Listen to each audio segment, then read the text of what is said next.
يعني اول مشهد يا جماعة، اول مشهد في القرآن، انا عايزك تركز معايا في اول مشهد في القرآن.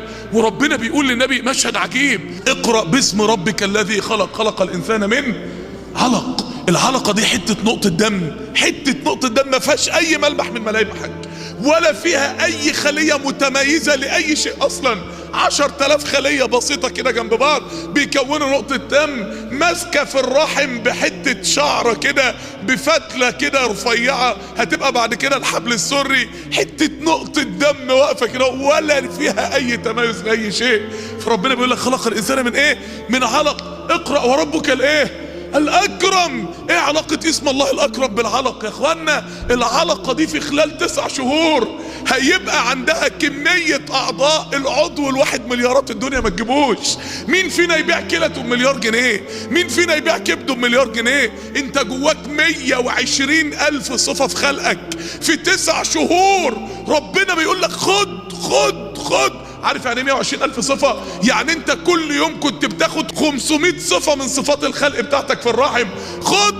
خد كبد، خد حوصلة مرارية، خد عمود فقري، خد نخاع شوقي، خد مخ، خد عينين، خد ودن، خد شفايف، خد انف، خد قلب، خد رئتين، خد كلى، خد حالب، خد مثانة، خد رجلين، خد صوابع، خد. المنظر اللي بيحصل في الرحم ده يا جماعة منظر فوق تخيل اي انسان. فربنا بيقول لك خلق الانسان من علق. اقرأ وربك الاكرم. انت عايز تعيش اسم الله الاكرم تاني؟ انت عايز الكرم اللي انهمر عليك في الرحم يجي لك تاني؟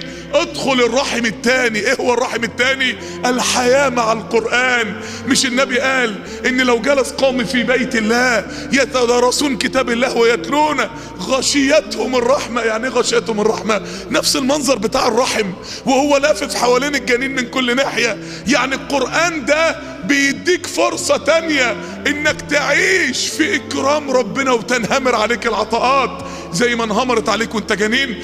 وانت جنين كل دقيقة بيتكون فيك 250 مليون خلية عصبية. وانت جنين في اول 8 اسابيع وانت لسه سنتي واحد اقل من عقلة الصابع، اقل من البستلياية اللي تتحط. قلبي هو وانا سنتي بيبقى عندي قلب؟ بيبقى عندك قلب وانا سنتي، وبيبقى كل اعضاء جسمك اتخلقت جوه السنتي ده وبدأت تتخلق. في اول 8 اسابيع القلب بينبض 7.5 مليون نبضة. اقرأ وربك الاكرم. عايز تعيش في العطاءات دي؟ عايز تنهمر معاك؟ اقبل على كتاب الله. يعني ايه اسم الله الاكرم يا جماعة؟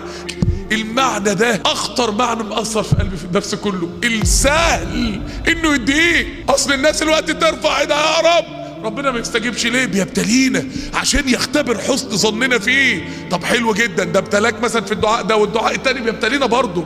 انت يا ابني بتضحك على نفسك يا ابني. الاصل في الدعاء ان يجاب.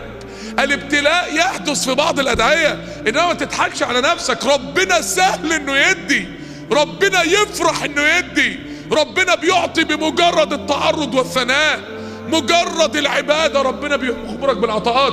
يبقى اسأل ربنا ليه انت اجبت الدعاء بتتأخر؟ انت عندك مشكلة، انت اللي عندك مشكلة بقى في معاملة ربنا سبحانه وتعالى. انت اللي مش عارف تعامل ربنا وتستمطر كرمه. عامل ربنا بقلبك واقبل عليه بقلبك وشوف ربنا هيغمرك بكرمه قد ايه.